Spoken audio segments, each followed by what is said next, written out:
And it's Erie County, Ohio, and we're here with Erie County Sheriff Paul Sigsworth. And today we're going to talk to the sheriff about some things that he sees around the county and some of the challenges that they face, that his office faces. And I think we're going to start off with the first question is, what's the biggest challenge your office is facing? What is, I assume it's going to be the heroin epidemic that we've all heard about, but Sheriff, tell us a little bit about the challenges that you face on a daily basis. We have a number of challenges that we face. The heroin fentanyl epidemic is a major issue for us, not only with issues that we see on the road, but also in the jail. Of course, a lot of the concerns on the street or on the road are people that overdose from the heroin or fentanyl. We're kind of starting to see a transition now from fentanyl users on the street to methamphetamine users, which presents its own new set of challenges, especially with some of the violent behavior and the erratic behavior that we see from the methamphetamine users. But the fentanyl is still a problem. We still have overdoses with that. And of course, in the jail, we have people that are detoxing that are fentanyl users, which causes a lot of issues in the jail as well.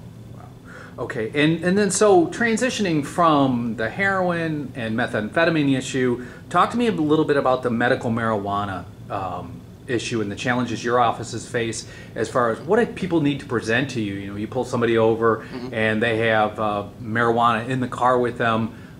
It's not recreational use, correct? It's not recreational, it's medical use. And so medical marijuana is legal in the state of Ohio.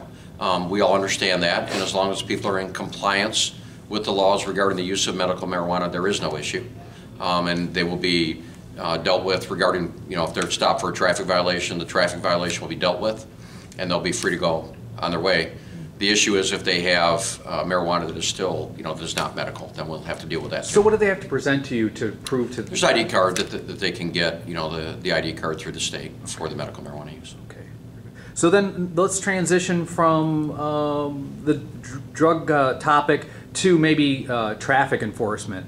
Now, as I travel around the county, I see some areas that are not signed, and I'm as far as speed limits are concerned, and Sproul Road is one of them.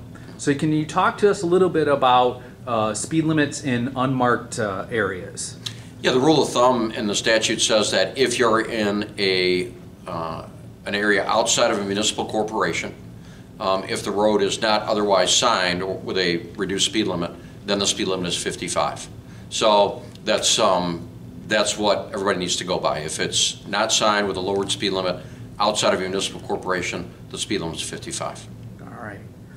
And then where does your office spend an inordinate amount of time responding to traffic accidents? Where do you see a lot of traffic accidents, and where do you think people need to be cautious? We have traffic crash, of course, throughout the county. Some of the areas of concern, though, are the areas where we see the serious injury traffic crashes, maybe fatals.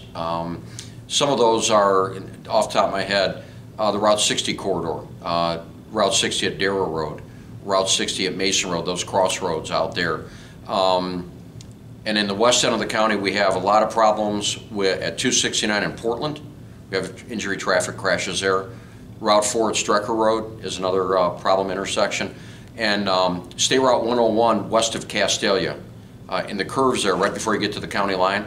We have a lot of crashes there, especially in times of inclement weather.